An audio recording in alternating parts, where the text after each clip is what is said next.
So, welcome back, friends. Very difficult and complex day for the US markets. The Dow growing over 500 points, but the Nasdaq fell 200 points.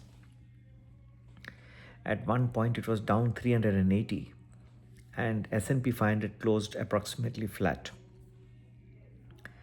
The jobs report for the month of June has got some mixed message. There were just 58,000 jobs that were added for the month of June, which is good from the monetary policy point of view. That means to say that the pressure uh, to now hike interest rates is reduced quite a bit. This combined with the falling gas prices should try and bring the inflation under control.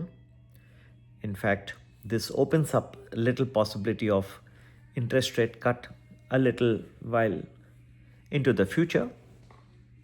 Although I doubt personally that that also can happen, because you are still going to see a lot of consumer price index inflation, starting with those Apple products, the Microsoft products, and many others which are where the prices have been hiked.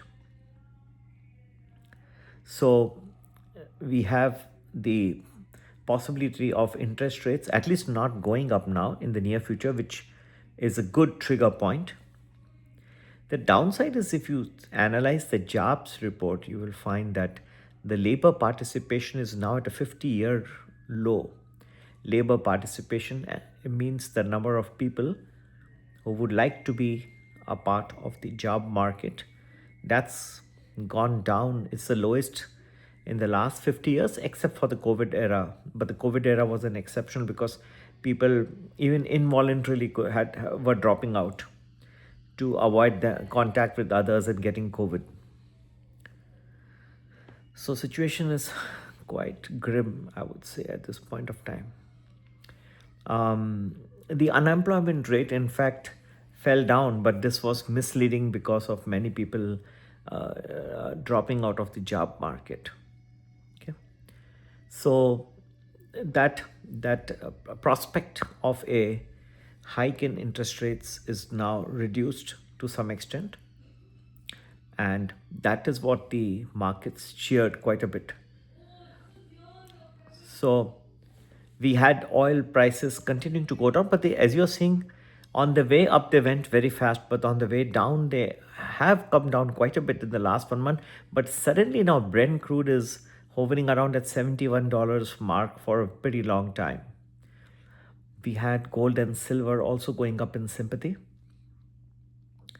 and a scenario has arisen where the chip stocks have been continuing to fall for quite a few days now. In fact, I would say a couple of weeks.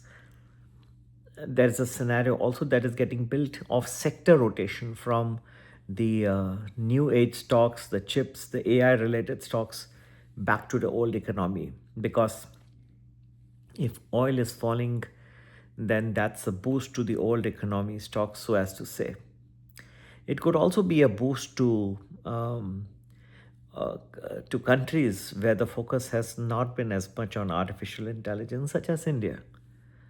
So which were quite badly hammered while this AI cycle was going on, but did not have sufficient number of AI related stocks. So that this stock market, which has been languishing for the last 2 years, can suddenly uh, go up if the sector rotation takes place.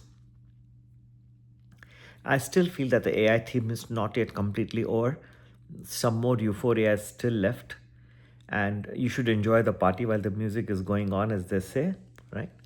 Before some new realities dawn, there will be a period of time where you may see a series of falls in the market, which can lead to a bigger fall later on. So, all that is going to play out over the next several months. But before that, the euphoria in the immediate term is still continuing, and do enjoy it. To get to know more about the US markets, do join our Prime Plus Telegram group. You can do that by WhatsApping us 732 732 2720. Happy investing. Take care. Bye.